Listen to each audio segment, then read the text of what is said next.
5 berita terpopuler hari ini, Jumat 8 Mei 2026 di Bloomberg Tech News Flash 5. Yang pertama, Cina minta bank stop kredit ke kilang yang disanksi Amerika Serikat. Cina meminta sejumlah bank menghentikan pemberian kredit baru kepada kilang minyak yang masuk daftar sanksi Amerika Serikat. Langkah ini dilakukan untuk mengurangi resiko pada sistem keuangan domestik di tengah meningkatnya tensi perdagangan dan geopolitik antara Beijing dan Washington. Kilang independen yang mengolah minyak dari Iran dan Rusia disebut menjadi pihak yang paling terdampak kebijakan tersebut. Penghentian pembiayaan dikhawatirkan akan mengganggu rantai pasok dan aktivitas perdagangan minyak regional. Kebijakan terbaru Cina ini juga dinilai berpotensi menambah tekanan pada pasar energi global dalam beberapa waktu ke depan. Kedua, Purbaya tak semua EV dapat insentif PPN 100%, ada yang 40%. Menteri Keuangan Purbaya Yudi Sadewa menegaskan tidak semua kendaraan listrik mendapat insentif PPN 100% dari pemerintah. Besaran insentif ditentukan berdasarkan tingkat kandungan dalam negeri atau TKDN pada masing-masing kendaraan. Produk yang memenuhi syarat tertentu bisa memperoleh insentif penuh sementara kendaraan lain hanya mendapat fasilitas sekitar 40%. Pemerintah berharap kebijakan ini dapat mendorong industri otomotif meningkatkan penggunaan komponen lokal. Ketiga, Densus 88 tangkap 8 terduga teroris di Sulawesi Tengah. Densus 88 anti teror Polri menangkap 8 terduga teroris di Sulawesi Tengah dalam operasi yang digelar pada 6 Mei 2026.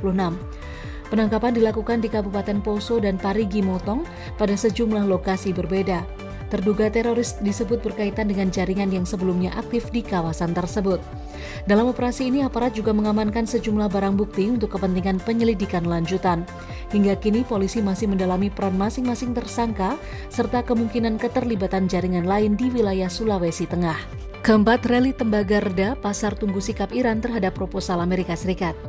Rally harga tembaga global mulai mereda setelah investor menunggu respon Iran terhadap proposal Amerika Serikat terkait isu geopolitik di kawasan. Saat ini harga tembaga berada di kisaran $6,1 Amerika Serikat per pound atau sekitar 13.400 dolar Amerika Serikat per ton metrik. Pelaku pasar mencermati perkembangan negosiasi yang dinilai dapat mempengaruhi stabilitas ekonomi global serta permintaan komoditas industri.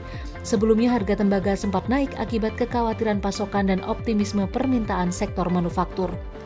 Analis menilai arah harga logam industri dalam waktu dekat masih sangat dipengaruhi perkembangan politik internasional dan kondisi ekonomi global.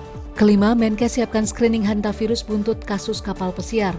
Menteri Kesehatan Budi Gunadi Sadikin menyiapkan langkah screening hantavirus di pelabuhan hingga bandara internasional untuk mencegah penularan di Indonesia. Hantavirus merupakan penyakit yang dapat menular melalui paparan tikus atau lingkungan yang terkontaminasi. Meski demikian, Kementerian Kesehatan meminta masyarakat tetap tenang dan menjaga kebersihan lingkungan untuk mencegah penularan penyakit. Itu dia 5 berita terpopuler pilihan Bloomberg Tech News hari ini. Ikuti terus update selanjutnya di www.bloombergtechnews.com.